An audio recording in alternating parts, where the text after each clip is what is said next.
Hello guys, कैसे हैं आप लोग। आई होप आप लोग ठीक होंगे। तो जैसे हम अपने कैपिटल गेन को कंटिन्यू कर रहे थे, तो उसमें हमारा आज के लास्ट वीडियो है। आज की वीडियो में आपके सारे टॉपिक कॉन्सेप्ट ख़त्म हो जाएंगे और जो भी क्वेश्चंस की प्रैक्टिस रहेगी वो नेक्स्ट वीडियो में हम आईसीआई के जितने भी एंड में कैपिटल गेन के एंड में जितने क्वेश्चन दिए हैं उन सबको कोशिश करेंगे नेक्स्ट वीडियो में कवर कर लें।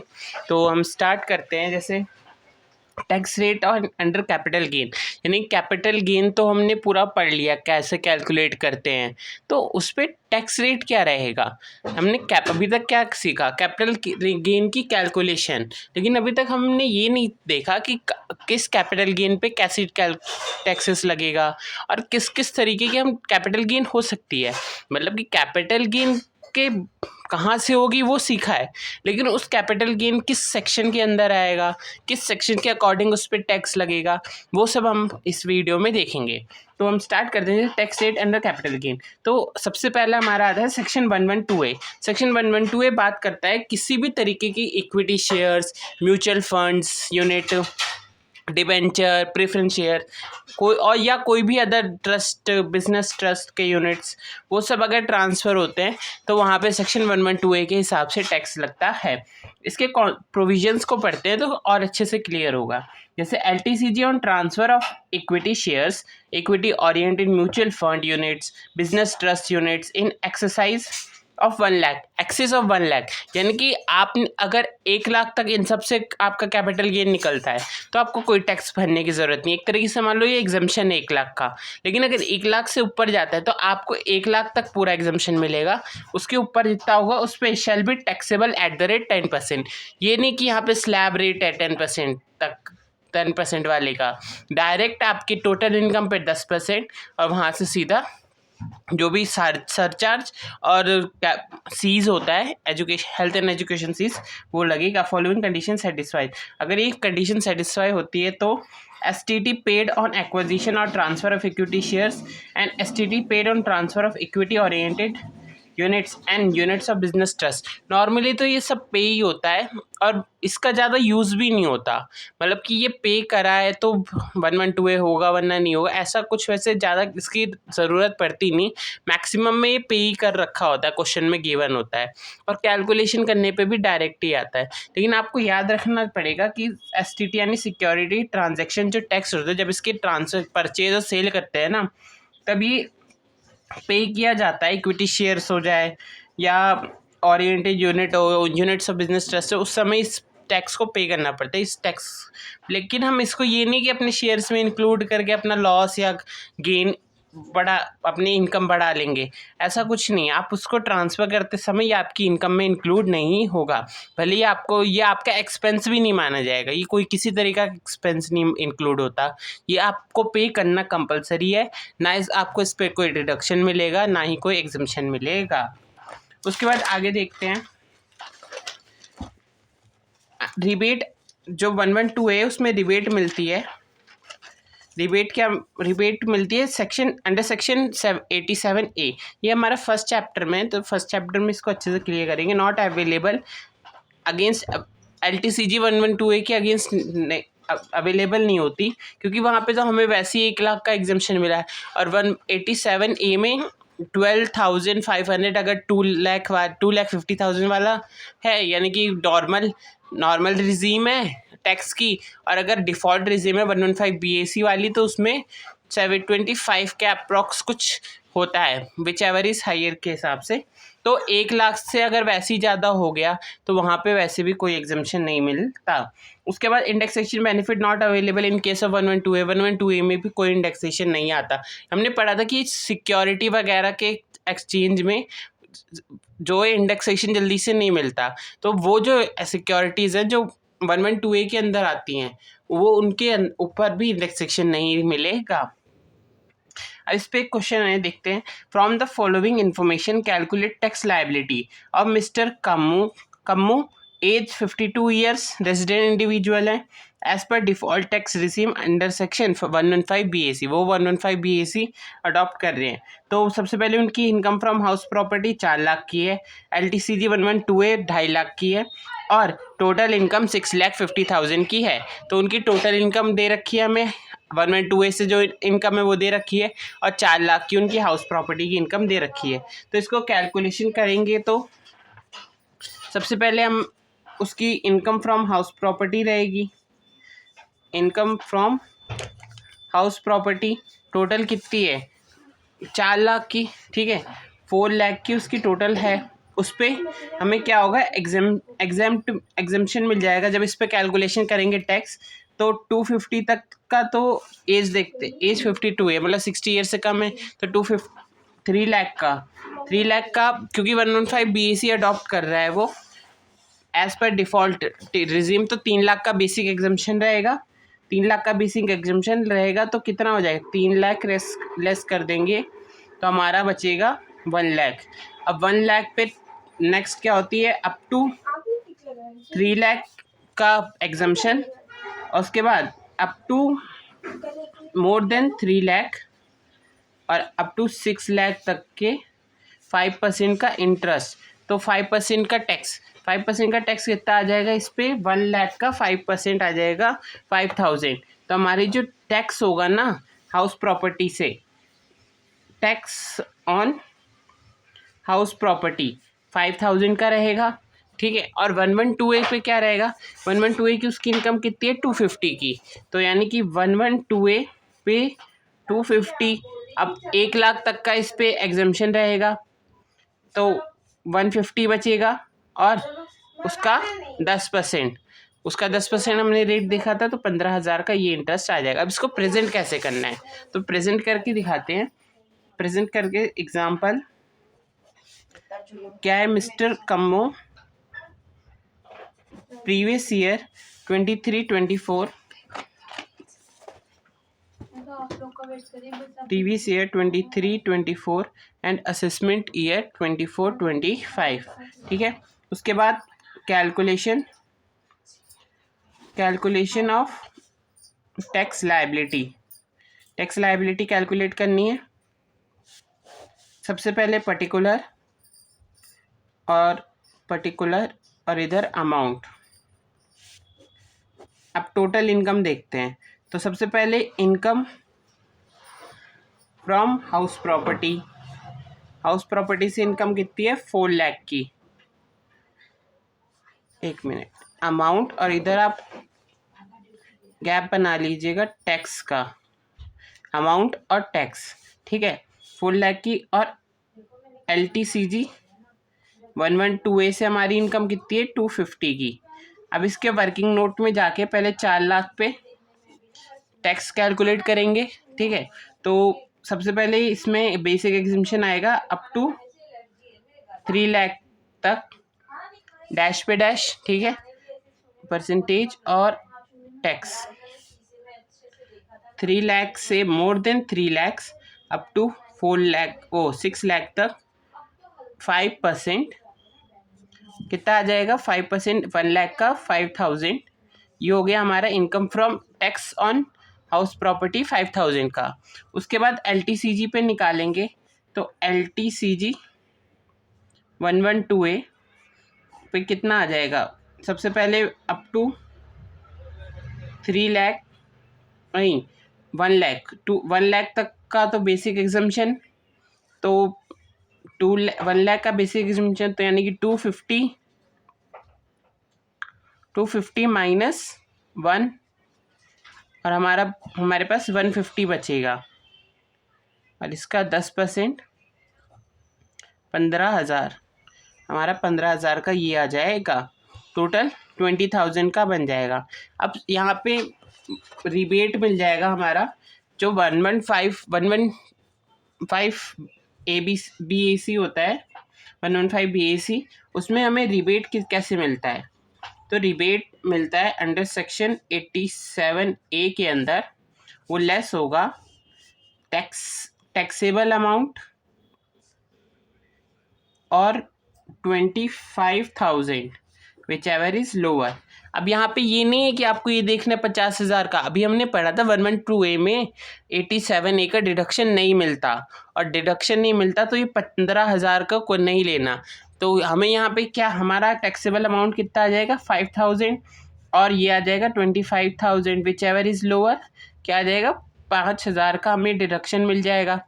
ठीक है, रिबेट मिल जाएगी तो हमारा टोटल बचेगा 15,000 प्लस ऐड कर देंगे health and education fees eight the rate 10%।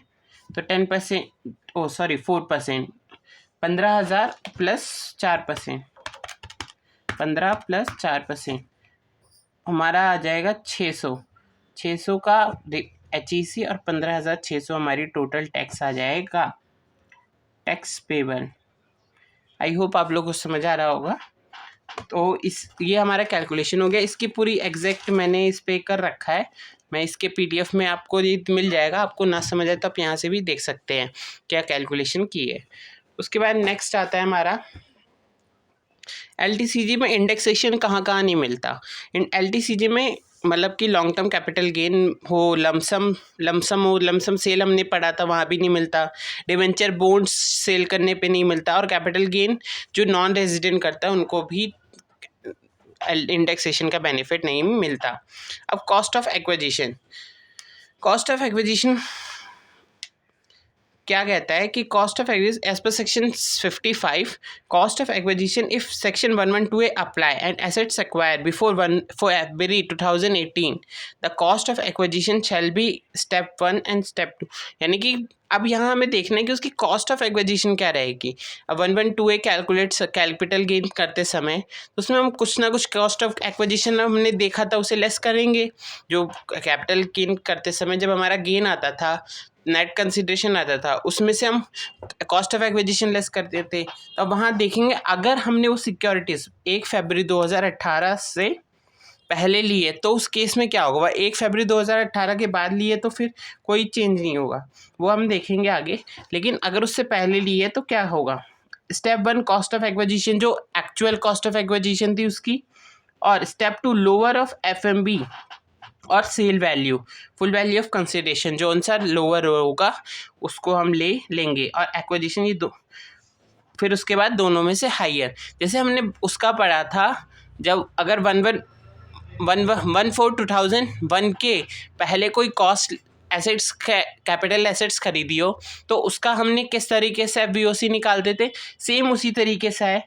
बस यहाँ फेयर मार्केट वैल्यू 31/1 को क्या रही थी उस शेयर की, और सेल वैल्यू क्या है अभी उसकी, जौन सी लोअर होगी वो, और फिर उसके बाद एक्चुअल कॉस्ट ऑफ एक्विजिशन जो होगा उसके साथ हाइयर वाली को ले लेंगे। उसके बाद कॉस्ट ऑफ एक्विजिशन हमारा आ जाएगा। फिर कैलकुलेशन ऑफ FMB और मतलब कि 31/1/2018 को FMB कैलकुलेट कैसे होगी। इन case of listed shares and units, जो लिस्टेड शेयर्स और यूनिट्स है उनकी तो वही होगी जो उस टाइम का हाईएस्ट प्राइस होगा। यानी कि लिस्टेड कंपनीज है तो उनकी एक लिस्ट बनती होगी वहाँ पे सेबीज में, तो वहाँ पर उनको हर दिन का एक प्राइस हाइयर सेट होता होगा, लोअर हाइयर मीडियम इस तरीके से 3 पार्ट्स में। तो उस केस में मिलेगा, उस केस में जो हाईएस्ट होगा ना स्टॉक एक्सचेंज का वही हमारा FMB रहेगा। If there is no trading on, अगर 31 जनवरी 2018 को ट्रेडिंग हुई नहीं, किसी कारण वो बंद हुआ, संडे हुआ, सैटरडे हुआ या कोई और नेशनल हॉलीडे हुआ, उस कारण बंद रहा, तो in stock exchange then highest price of the last trading session, यानी उससे पहले जो भी लास्ट सेशन हुआ था 30 को हुआ था, 30 जनवरी को तो 30 का लेंगे, 29 को हुआ था 29 का लेंगे, जिस भी दिन हुआ होगा उस दिन का लेंगे। उसके बाद नेक्स्ट हमारा आता है in case of shares and units of not listed, यानी कि अनलिस्टेड कंपनी का कैसे कैलकुलेट करेंगे। अगर कोई यूनिट्स है तो उस केस में क्या करेंगे, जो भी उसकी वैल्यू नेट एसेट्स वैल्यू रही, क्योंकि उसकी कुछ ना कुछ नेट एसेट्स वैल्यू होगी कम यूनिट की, जो एक पूरा यूनिट है कंपनी का उसकी एक नेट एसेट्स वैल्यू रही होगी, यानी total assets minus liabilities, external liabilities, या फिर कहें तो इक्विटी प्लस रिजर्व्स, वो उसकी नेट एसेट्स होती है, तो वो ले लेंगे FMB। अगर कोई शेयर्स है तो उस केस में क्या होगा, इंडेक्सेशन से हमें कैलकुलेशन करनी पड़ेगी। तो कॉस्ट ऑफ एक्विजिशन एक्चुअल में उसको क्या परचेस किया था, मतलब 31 Feb 2018 2018 से पहले 1 Feb 2018 से पहले उस क्या कॉस्ट में परचेज किया था, 17-18 का इंडेक्स क्या था divided by year of cost of acquisition, जिससे हम इंडेक्सेशन निकालते हैं उसी हिसाब से इसकी एफएफबी निकालेंगे अनलिस्टेड शेयर्स की। तो उसके बाद हमारा नेक्स्ट आता है 11A। 11A क्या होता है कि उसी तरीके का होता है, लेकिन ये एक तरीके से STCG होता है, शॉर्ट टर्म कैपिटल गेन के लिए होता है। वो LTCG था लॉन्ग टर्म के लिए, 11A शॉर्ट टर्म के लिए होता है। तो short term capital gain in case of equity shares, equity oriented और बिजनेस ट्रस्ट के केस में अगर शॉर्ट टर्म कैपिटल गेन होता है तो क्या करेंगे, in case STCG equity shares, equity oriented unit या unit business trust shall be taxable 15%, direct 15% से टैक्सेबल हो जाएगा, कोई एग्जम्पशन नहीं मिलेगा इस पर। तो ये सेक्शन कंप्लीट, इसमें इतना ही था, ज़्यादा कुछ था नहीं। और उसके बाद कॉमन जो नोट्स 11A और 11A के बारे में, तो STT जो सिक्योरिटी ट्रांसफर टैक्स था, not allow under capital gain, it means STT paid at the time of the sale is not treated as transfer expenses. If STT paid at the time of purchase, then it is not included in the cost of acquisition. वही मैंने कहा था कि अगर cell के समय कराए तो हम उसे एक्सपेंस नहीं मारेंगे, और परचेज के समय कराए तो हम पे कराए तो उसको हम उस कॉस्ट ऑफ एक्विजिशन में इंक्लूड नहीं करेंगे। तो मैंने आपको पहले ही बता दिया था। फिर उसके बाद आता है if sale transaction took place in recognized stock exchange located in International Financial Service Center IFSC, एक गिफ्ट सिटी है जो गुजरात में है, उसके बारे में बात कर रहा है।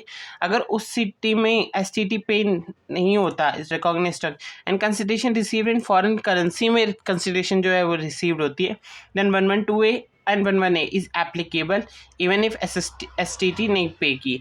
नॉर्मली तो अगर STT नहीं पे की तो ये एप्लीकेबल नहीं होंगे दोनों सेक्शन, लेकिन जो IFSC है जो गुजरात में है उसको गिफ्ट सिटी भी के नाम से भी जाना जाता है।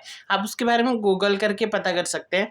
अगर वहाँ पे अगर किसी कारण से STT पे नहीं करी और उसमें सिक्योरिटी का ट्रांजैक्शन हुआ तो वहाँ पे अप्लाई होगा, वहाँ पे कोई रिस्ट्रिक्शन नहीं है। तो उसके बाद टैक्स रेट 11A और 11A में क्या टैक्स रेट्स है, तो STCG तो नॉर्मली स्लैब रेट से निकल आएगा, उस पर कोई भी नहीं है अदर देन 11A और 11 वही है 11A और 11A। इसके अलावा अगर कोई गेन्स होते हैं तो उसमें क्या होगा, अगर कोई और शेयर सिक्योरिटीज़ के अलावा कोई शॉर्ट टर्म गेन होता है तो वो स्लैब रेट से नॉर्मली निकलेगा, जो भी होगा 115 BAC होगा या नॉर्मल वाला होगा, नॉर्मल वाले में सीनियर, सुपर सीनियर या रेजिडेंट, नॉर्मल रेजिडेंट वाला जो भी होगा उसके हिसाब से निकल आएगा।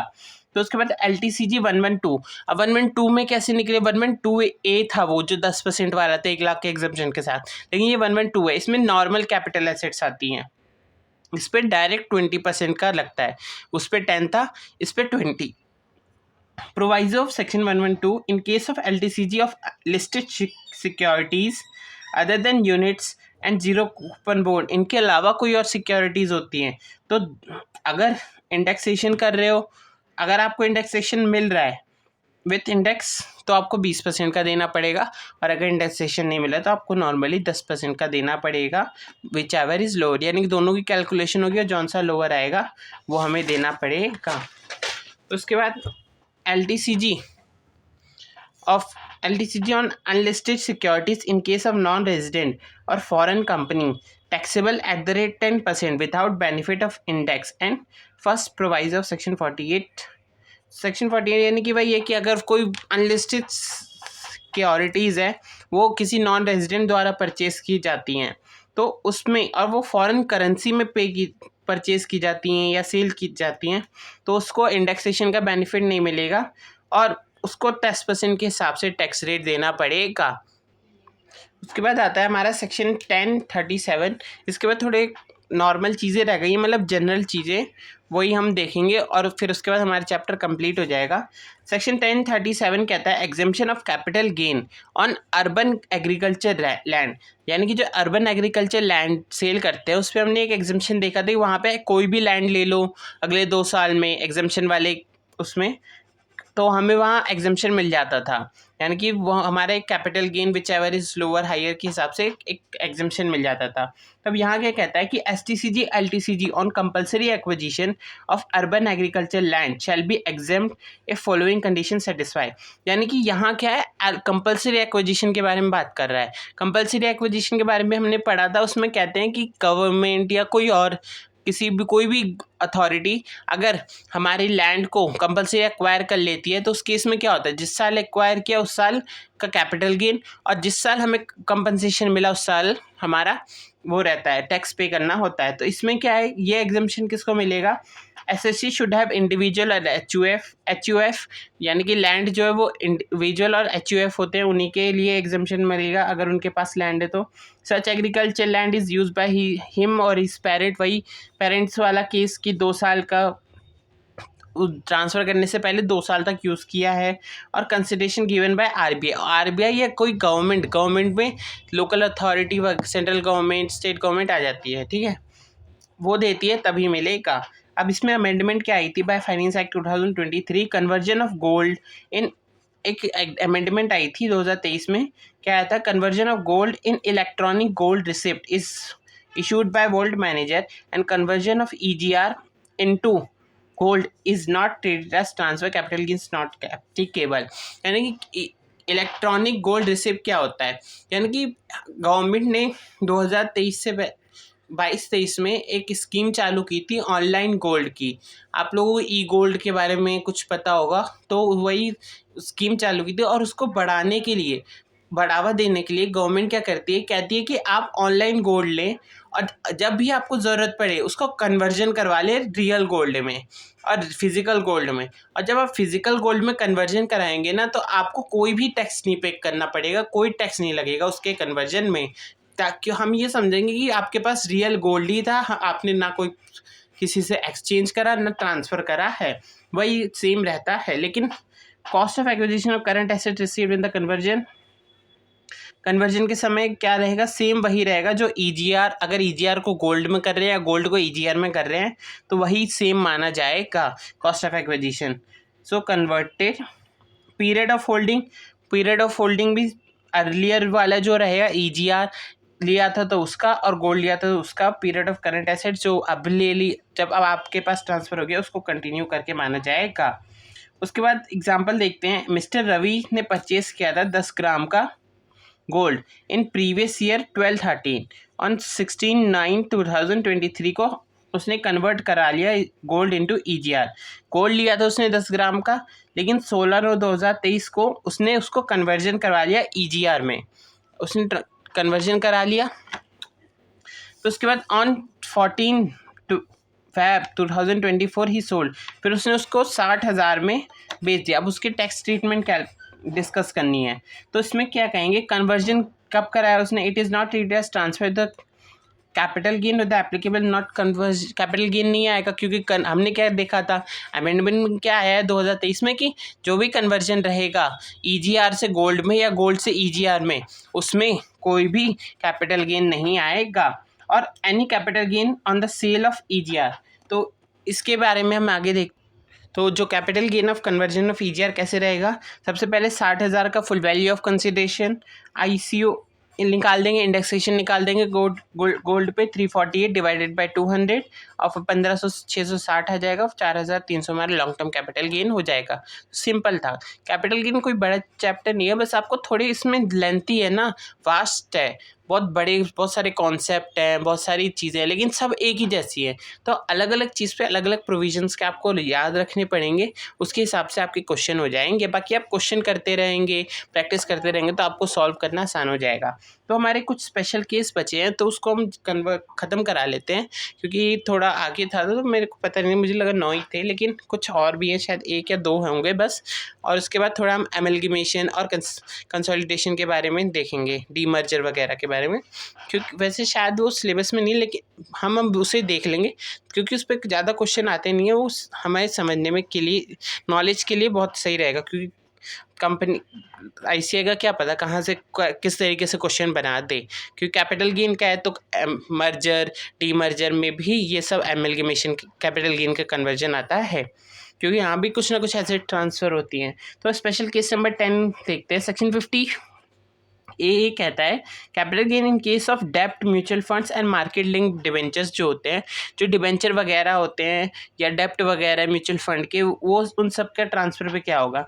इन case of unit of specified mutual fund या डेप्ट म्यूचुअल फंड भी कहते हैं उनको, एक्वायर्ड ऑन और आफ्टर 1 अप्रैल 2023 के बाद अगर एक्वायर किया है, और मार्केट लिंक डिबेंचर पर कैपिटल गेन और फॉलो एंड इट, मतलब उस पर कैपिटल गेन कैसे आएगा वही बता रखा है। तो क्या होगा, सबसे पहले FVOC वही, और उसके बाद ट्रांसफ़र एक्सपेंस, नेट कंसिडरेशन आ गया, ICOA index cost of acquisition, और फिर STCG आएगा, हमेशा STCG आएगा। ठीक है, नॉर्मल है, कोई नया प्रोविज़न तो है नहीं, ये फार्मूला हम ऊपर आगे भी पहले ही ठीक से क्या चुके हैं। तो बस ये बोल रखा है कि इस पर किस तरीके से आएगा अगर 1 अप्रैल 2023 से करा है तो। STT not allowed will calculating capital gain calculate करते समय STT को ना ऐड करना है ना लेस करना है। In case of capital assets deem to be short term capital assets and capital gain is STCG, so indexation is not allow. STCG में इंडेक्सेशन नहीं मिलता शॉर्ट टर्म कैपिटल गेन में। डेप्ट mutual fund means mutual fund we are not more than 35% of total proceed deposit in equity, यानी कि जो 35% से ज़्यादा प्रोसीड्स जो होते हैं, जब हम म्यूचुअल फंड्स को कुछ पैसा दे रहे हैं तो उसमें से वो 35% से ज़्यादा इक्विटी में नहीं डाल सकते, क्योंकि इक्विटी में थोड़ा लॉस का होता है ना, और डेप्ट में हमें लॉस नहीं देखना होता। MLD means security which are underlying principal components in the form of debt security and where the returns are linked market returns and the other securities and indices and includes any securities classified as MLD by SEBI, यानी कि कोई भी ऐसी assets वगैरह MLD securities होती हैं वो सब इसके अंदर आती हैं।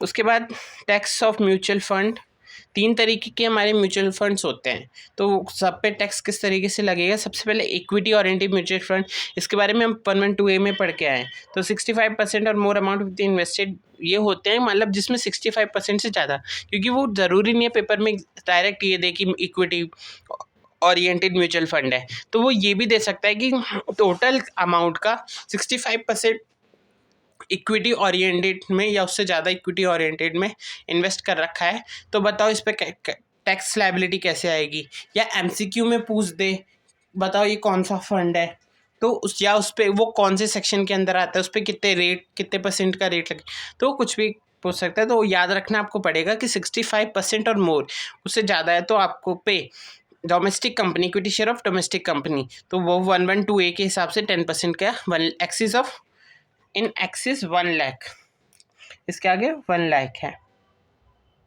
क्योंकि 112 में हमने क्या देखा, 1 लाख से ज़्यादा होगा तब 1 लाख से ऊपर वाले पे टैक्स लगेगा। उसके बाद डेप्ट म्यूचुअल फंड क्या आता है, जिसमें 35% और उससे कम की जो वैल्यू है वो इन्वेस्ट किए जाते हैं इक्विटी शेयर्स में, जो कि डोमेस्टिक कंपनी के। ये हमेशा STCG होगा 50A के हिसाब से, जो अभी हमने पढ़े, उस पर कोई इंडेक्सेशन नहीं मिलेगा, इस पर भी कोई इंडेक्सेशन नहीं मिलता, ना 84A का डिबेट मिलता है। अदर म्यूचुअल फंड्स 35% से ज़्यादा बट लेस देन 65, यानी 35 से 65 के बीच में इसमें अमाउंट इन्वेस्ट होता है invest in equity share of domestic में, और यहाँ LTCG आएगा हमेशा, और इस पर हमेशा 20% के हिसाब से टैक्स कैलकुलेट होगा, और यहाँ पे स्लैब रेट से होगा और कुछ नहीं, क्योंकि हमने पढ़ा था अदर देन 112A और 11A के हिसाब से, तो वहाँ क्या होगा, STC जो होता है वो स्लैब रेट से होता है। तो उसके बाद कुछ स्पेशल टैक्स रेट है, यानी कि किस तरीके की टैक्स पे मतलब किस तरीके की इनकम पे कौन सा रेट से टैक्स लगेगा। तो वो क्या है, 112 LTCG 20% देखा था हमने, 112A यानी कि equity share, equity oriented mutual funds वगैरह 10% इन एक्सेस, 1 लाख से ज़्यादा जो होगी उस पर 10% के हिसाब से टैक्स लगेगा। 11A STCG और equity oriented, STCG short term होता है इक्विटी ओरिएंटेड वगैरह पे, उस पर डायरेक्ट 15%। 115BB जो है वो winning from lottery, card game या हाउस रेसिंग वगैरह होती है, इन पे डायरेक्ट 30% का टैक्स लगता है, इन पे कोई एग्जम्पशन नहीं मिलता, डायरेक्ट 30% का। 115BBJ winning from online games से जो भी विनिंग होती है उस पर 30% का टैक्स लगता है। और 115 BBE उस पर डीम्ड इनकम जो होती है, तो चैप्टर 1 में है, जब हम वो करेंगे तो उसके अच्छे समझ लेंगे। Under section 68, 69, 69A, 69B, 69C, 69D ऐसे बहुत सारे केसेस हैं जिसमें डीम्ड इनकम मानी जाती है, तो वहाँ पे हमें डायरेक्ट 60% तक का टैक्स रेट लगता है। उसके बाद सरचार्ज और सेस वगैरह मिला के 78 के अप्रॉक्स इस पे टैक्स बनता है। उसके बाद कुछ केस, लेकिन डिडक्शन अंडर चैप्टर 6 से जो है वो एप्लीकेबल नहीं होता यहाँ पे। जैसे MK कशिश है, मिस कशिश है, एज 23, उन्होंने 115 BAC नहीं ली, इग्नोर 115 BAC मतलब 115 BAC नहीं करी, उनकी LDCG था 20%, 20% के हिसाब से टैक्स लगा, मान लो 20,000। SCCG पे टैक्स लगा 15,000 आया। इनकम एट हाउस प्रॉपर्टी से आई 90,000 और विनिंग आई 4 लाख। टोटल ग्रोस टोटल इनकम हो गई हमारी 5,60,000 की। और उसके बाद उस पर डिडक्शन चैप्टर 6A का सिर्फ 87C LIC प्रीमियम उन्होंने मान लो एक पे किया था, तो उसके हिसाब से लग जाएगा 90,000 का और 470 आ जाएगा। ये एक एग्जाम्पल था, एज्यूम करा LIC प्रीमियम 80C के अंदर। जब हम डिडक्शन चैप्टर पढ़ेंगे तो वहाँ अच्छे से क्लियर हो जाएगा डिडक्शन का टॉपिक। उसका एक एग्जांपल और देखते हैं, जैसे competition with the section 115 BAC, ठीक है, ये कुछ नहीं है, उसका कंपटीशन ऑफ टैक्स लाइबिलिटीज़ वगैरह है। ये एक इनकम दे रखी है, फिर उसके बाद इस पर टैक्स लाइबिलिटीज़ कैलकुलेट करनी है हर एक को अलग अलग करके। जैसे टोटल इनकम दे रखी है यहाँ पे, हाउस प्रॉपर्टी की इनकम दे रखी है, कैपिटल गेन की इनकम दे रखी है ये, और ये विनिंग की इनकम दे रखी है, ठीक है। हाउस प्रॉपर्टी की 70 है, PGBP की 8 है, टोटल कैपिटल गेन 70 का है, और विनिंग की जो है वो 90 है। तो उसके पे टोटल इनकम पे फिर ये अलग अलग स्लैब रेट से ये डिडक्शन का एक आता है। जैसे हमें बेसिक एग्जम्पशन कितने का मिलता है, तो आप लोग देखेंगे तो बेसिक एग्जम्पशन अगर इसकी एज के हिसाब से देखें तो हमें from information of the section 115 BAC वो अडॉप्ट कर रहा है, तो 3 लाख का मिलेगा। तो 3 लाख के हिसाब से सबसे पहले उसे नॉर्मल जो बैलेंस NIT था, जो अदर देन LTCG और स्पेशल इनकम के अंदर जो हमने पढ़ा उसके अलावा था, तो उस पर तो सबसे पहले मिलेगा, कितना मिलेगा, 3 लाख का 78,000 उस पर मिल गया, ठीक है। यहाँ पे 78, लेकिन अभी हमारे पास एग्जम्पशन बचा 2,22,000 का। तो गवर्नमेंट कहती है कि आप इस एग्जम्पशन को ना दूसरी इनकम पे भी मतलब कर सकते हो एडजस्ट। तो सब किस किस इनकम पे कर सकते हैं, सबसे पहले हम लॉन्ग टर्म कैपिटल गेन वगैरह पे कर सकते हैं, मतलब कैपिटल गेन पे कर सकते हैं, लेकिन जो विनिंग्स की इनकम होती है और जो विनिंग्स होती है लॉटरी कार्ड गेम वगैरह से होती है, इन पे आप एडजस्ट नहीं कर सकते। तो सबसे पहले हमने 40,000 यहाँ डाल दिया, फिर उसके बाद 90,000 का ये डाल दिया और 92 यहाँ पे एडजस्ट कर दिया। तो इन तीनों पे बाकी बैलेंस हमने एडजस्ट कर दिया, क्योंकि ले सकते थे अगर वो हमारे पास थी बहुत सारी, तो हमने इस पे और इस पे करके सबको ख़त्म कर दिया, क्योंकि यहाँ तो 1 लाख का हमें वैसे भी एग्जम्पशन मिलेगा।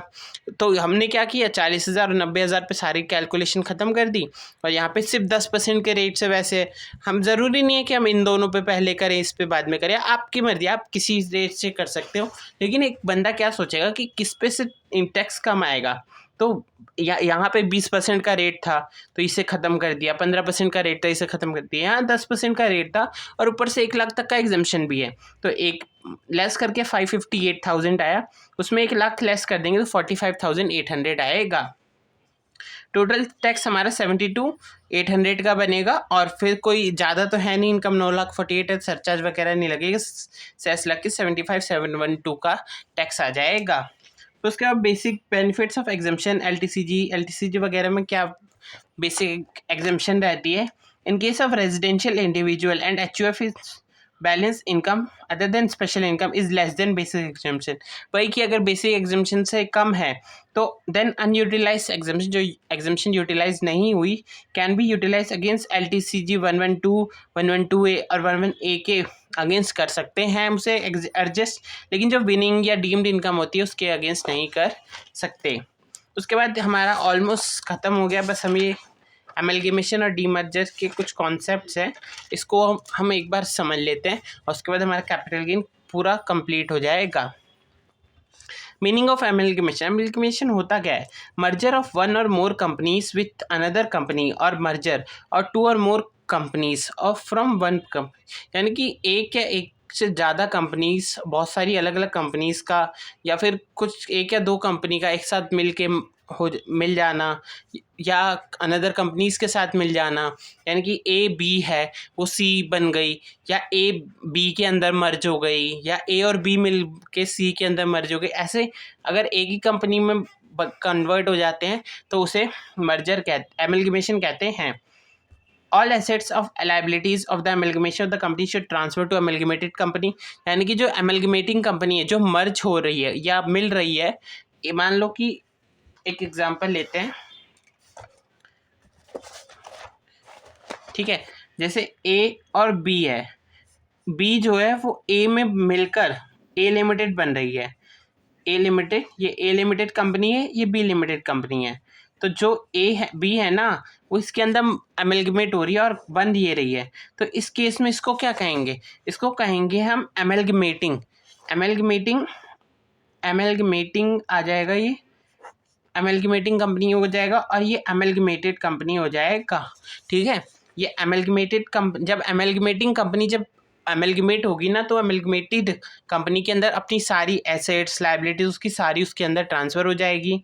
शेयर होल्डर्स को कम से कम minimum 75% of equity share holders amalgamation company with the share holder with the amalgamated, यानी कि जो शेयर्स अब जो कंपनी अब ख़त्म हो रही है ना उसके जो भी शेयर होल्डर्स हैं उनकी कम से कम 75% शेयर होल्डिंग नई कंपनी में होनी चाहिए। Taxation in hands of amalgamating company, उसके जो एमलगमेटिंग कंपनी है ना उसके हाथ में टैक्सेस लगेगा, जो भी टैक्सेबल होगा। कैसे होगा? As per section 47 amalgamation is not traded as transfer, so capital gain नहीं लगेगा, लेकिन टैक्सेशन इज जो भी कोई दूसरा टैक्स आएगा ना वो लगेगा, कैपिटल गेन नहीं लगेगा। अगर कोई और दूसरा टैक्स बनता है तो वो लगेगा।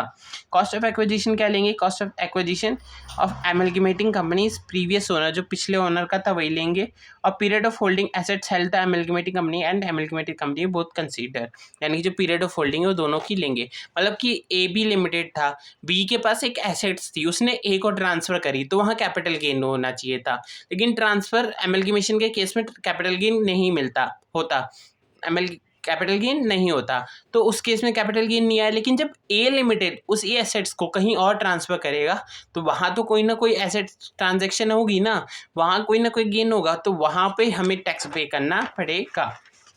और एक्विजिशन क्या रहेंगे?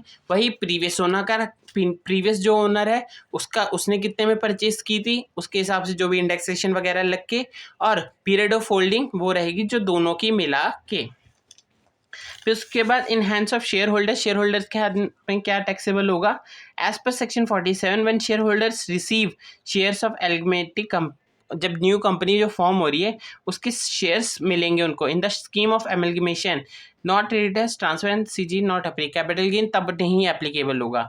लेकिन जब वो उस शेयर्स को कहीं और बेच देंगे, जो न्यू कंपनी से शेयर मिले थे उसको कहीं ट्रांसफ़र कर देंगे, तो उस केस में क्या होगा? सेम वही जो उनकी पहली कंपनी के साथ जित कॉस्ट थी ना, जो कॉस्ट उन्हें मिली थी जिस कॉस्ट के हिसाब से, वो उसकी कॉस्ट हो जाएगी, कॉस्ट ऑफ एक्विजिशन, और कितने टाइम उन्होंने दोनों कंपनी का मिला के शेयर्स होल्ड किया है वो उसके पीरियड ऑफ होल्डिंग हो जाएगी। तो उसके बाद एग्जांपल देखते हैं। Mister Bablu purchase shares of Sai limited 1000 shares of 100 each, 100 each से के हिसाब से 1000 शेयर्स हैं उसके पास, ऑन 10/7/2002 को Sai limited amalgamated with Shedi limited, Shedi limited के साथ 2021 में एमलगमेट हो गई, एंड बालू रिसीव 1200 शेयर्स, तो बालू को वहाँ पे 1200 शेयर्स मिले शेडी लिमिटेड से।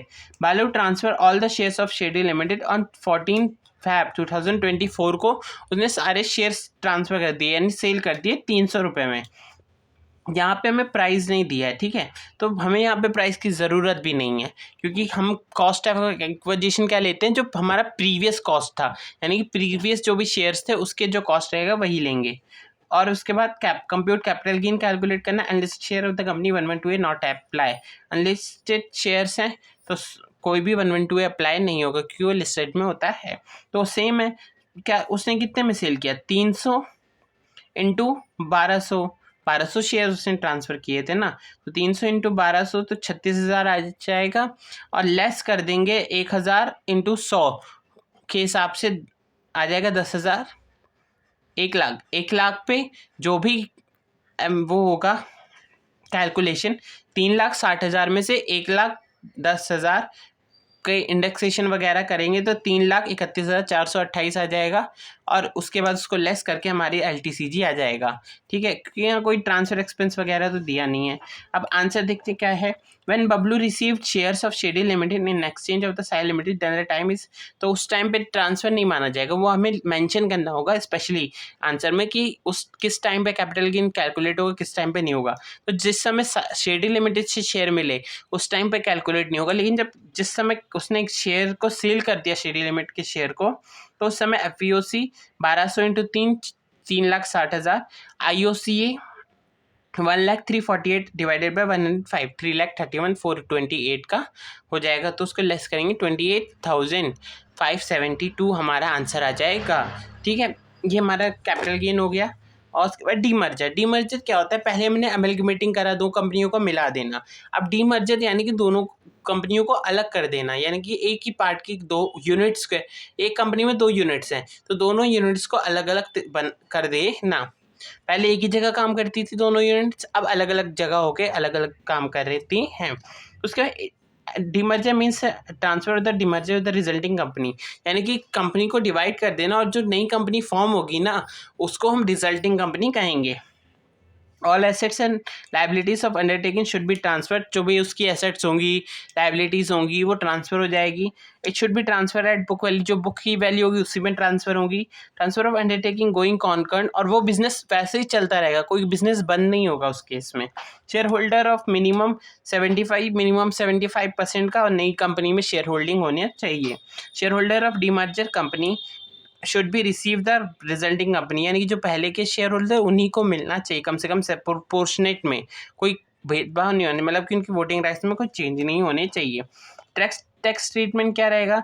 टैक्स ट्रीटमेंट, अगर जो डीमर्ज्ड कंपनी है, जो अलग हो रही है, जो कंपनी रहेगी अपने नाम से और वो अपने से किसी यूनिट को अलग कर रही है, उसके हाथ में क्या होगा 47 के हिसाब से नॉट ट्रीटेड एज ट्रांसफर, तो उसको ट्रांसफर माना नहीं जाएगा, वो कैपिटल गेन रहेगी। लेकिन इन हैंड्स ऑफ रिजल्टिंग कंपनी, अगर रिजल्टिंग कंपनी कोई शेयर्स को ट्रांसफर करती है, कोई एसेट्स को ट्रांसफर वगैरह करती है तो उस केस में वही रहेगा, जो कॉस्ट ऑफ एक्विजिशन उसकी डीमर्ज्ड कंपनी के साथ थी, प्रीवियस ओनर हो गया वो, तो उस केस में जो उसके साथ मिलके जो कॉस्ट ऑफ एक्विजिशन थी उसकी बुक वैल्यू वही रहेगी, और पीरियड ऑफ होल्डिंग जो उस समय थी और इस समय की दोनों को मिला के रहेगी। तो इसी के साथ हमारा कैपिटल गेन पूरा ख़त्म होता है। आई होप आप लोगों को पूरा कैपिटल गेन अच्छे से समझ आया होगा। मैंने 4 से 5 घंटे में 5 भी नहीं हुए, 4 घंटे में पूरा कैपिटल गेन आपका करवा दिया है आपको। आई होप आप लोग समझ गए होंगे। आपको कुछ डाउट होगा तो आप कमेंट कर सकते हैं, कुछ मेरे को टेलीग्राम पे मैसेज कर सकते हैं, और कोई क्वेश्चन आपका है, कोई अगर आपको कुछ समझ नहीं आया तो भी आप मैसेज कर सकते हैं। मैं ट्राई करूँगा आपको दोबारा समझाने की, और इसके क्वेश्चंस के हम प्रैक्टिस करेंगे अभी नहीं तो कुछ समय बाद, लेकिन इसके क्वेश्चंस की जितने भी ICAI में क्वेश्चंस हैं अप्रॉक्सीमेटली 17 से 18 क्वेश्चंस हैं, तो हम उसकी प्रैक्टिस करेंगे। तो मैं देख लेता हूँ, जैसे 5, 6, 7, 7 क्वेश्चंस ही हैं, तो 7 क्वेश्चंस ये देखेंगे, और उसके बाद जितने भी हमारे इलस्ट्रेशन वगैरह हैं ICAI के सब देखेंगे। जो भी थ्योरी क्वेश्चन होगी 13 इलस्ट्रेशंस हैं, और जो भी जितने भी छोटे छोटे क्वेश्चंस होंगे वो सब हम ICAI के देखेंगे। नेक्स्ट 1 to 2 वीडियो में इसको कंप्लीट कर देंगे हम, और राउंड ऑफ कर देंगे। तो तब तक आपके पास किसी भी फैकल्टी की बुक हो, आपके पास कोई भी डाउट आए आप मुझसे पूछ सकते हैं। अपने क्वेश्चंस को प्रैक्टिस कीजिए, सारे प्रैक्टिस करे बिना आपको एक कॉन्सेप्ट नहीं होगा। बहुत बच्चों को लगता है कैपिटल गेन बहुत मुश्किल है, बहुत लंबा है, तो ऐसा कुछ नहीं है। कैपिटल गेन में कोई नया कॉन्सेप्ट नहीं आता, हर चीज़ में एक वही सेम चीज़ रिपीट होती है। कैपिटल गेन कैसे कैलकुलेट करना है, सेम फॉर्मेट है सबका, बस हर चीज़ में क्या पीरियड ऑफ होल्डिंग रहेगी, क्या फुल वैल्यू ऑफ कंसिडरेशन रहेगा, क्या कॉस्ट ऑफ एक्विजिशन रहेगा, सिर्फ उसके बारे में बात करता है, और आखिरी में टैक्स रेट क्या रहेगा उसके बारे में बात करता है। तो आप बस अपनी प्रैक्टिस कंटिन्यू रखिए, ज़्यादा से ज़्यादा क्वेश्चन को प्रैक्टिस कीजिए, और तब आपकी कैपिटल गेन बहुत अच्छी हो जाएगी। तब आप कैपिटल गेन में कभी भी घबराएंगे नहीं। और अगर आप प्रैक्टिस नहीं करेंगे, सिर्फ वीडियो देखेंगे, सिर्फ 1-2 क्वेश्चन करे हो गया, तो ऐसे नहीं होगा, आपके नहीं हो पाएगा। तो बस अपनी प्रैक्टिस कीजिए, वीडियो को लाइक कीजिए, सब्सक्राइब कीजिए चैनल को, कमेंट करके बताइए आपको कैसी लगी वीडियो एंड थैंक यू।